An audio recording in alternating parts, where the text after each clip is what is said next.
everyone. Hope you're as excited to begin week one on our learning journey as I am. I really welcome you to the week.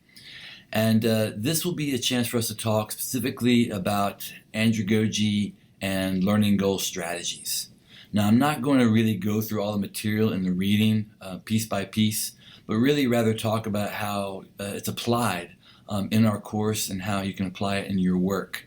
So it may be more helpful for you to do some of the reading first before you watch the video, or you may want to watch the video before and after. Anyway, welcome you to the week, and let's get started.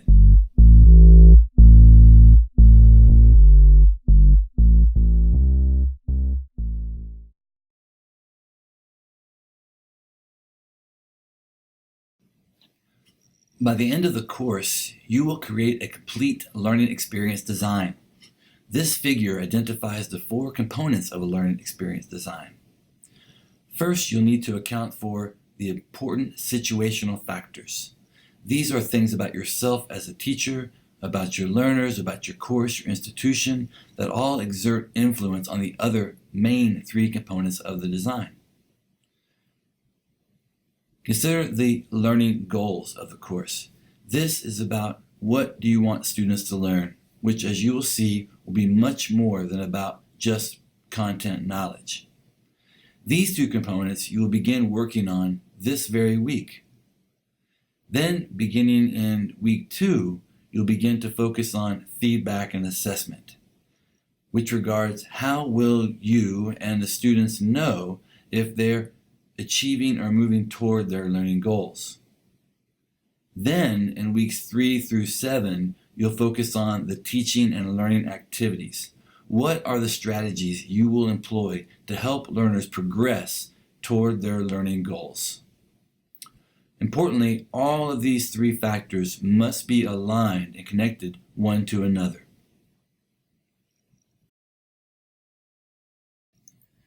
This shows a list of significant learning goals for a learning experience. Traditionally, teachers take a content-centered approach. They think, I want students to learn about topics A, B, C, and D, and on and on. Although such approach is easy and natural, it's really one-dimensional, as it typically overemphasizes just understanding and remembering. Instead, we want to think about longer-term goals. What's the real impact of this experience to be on learners long after it is over? You heard me talk about my big dream for you at the end of the course. It's about much more than your knowledge of content. So I encourage you to look at some of the learning goals for our course in Moodle. For example, you'll see integration goals, where you're going to identify these effective adult teaching characteristics and integrate them into your own personal practice. Also, you'll see human dimension goals, where you're going to be expected to participate in a professional learning community of adult educators. These types of goals are really learning-centered, multi-dimensional goals and make for an overall richer, longer-lasting experience. This week, you're going to consider your learning experience design and begin to draft foundational learning goals and other significant learning goals for your learners. This week, you will also begin to analyze the situational factors surrounding your learning experience design. What is the nature of the content and skill you're trying to have students reach? Who are these students? Who are you as an instructor? So many of these things are quite unique to your design. But one thing is continuous across all of our experiences is that we're working with adult learners. We call the study of how adults learn andragogy. This is quite distinct from pedagogy, which is the study of how children learn. We've learned from research that these are the main 6 assumptions that differentiate adult learners from child learners. Now, rather than go into them in detail here, I'd like to just highlight how our course makes use of these assumptions. First, autonomy, or the ability to be self-directed.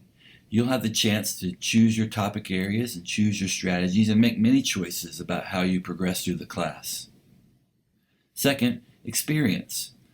You'll have a chance not just to learn from myself or the materials in the class, but also bring your own experiences you've had prior to the class and during the class into the learning environment.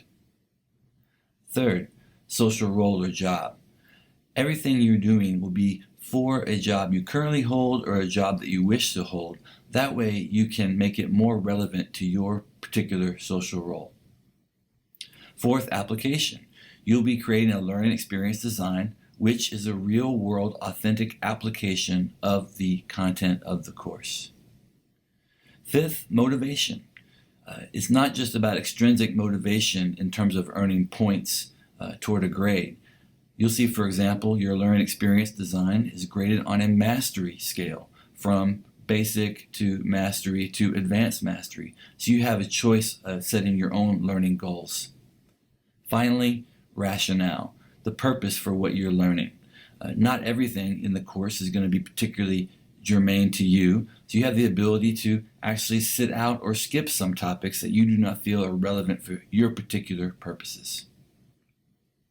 So as you begin to craft your learning goals this week and going forward your assessment and your activities, you'll always be revisiting these 6 assumptions about andragogy along the way. I hope you found this brief overview helpful. I look forward to seeing you online. Thank you.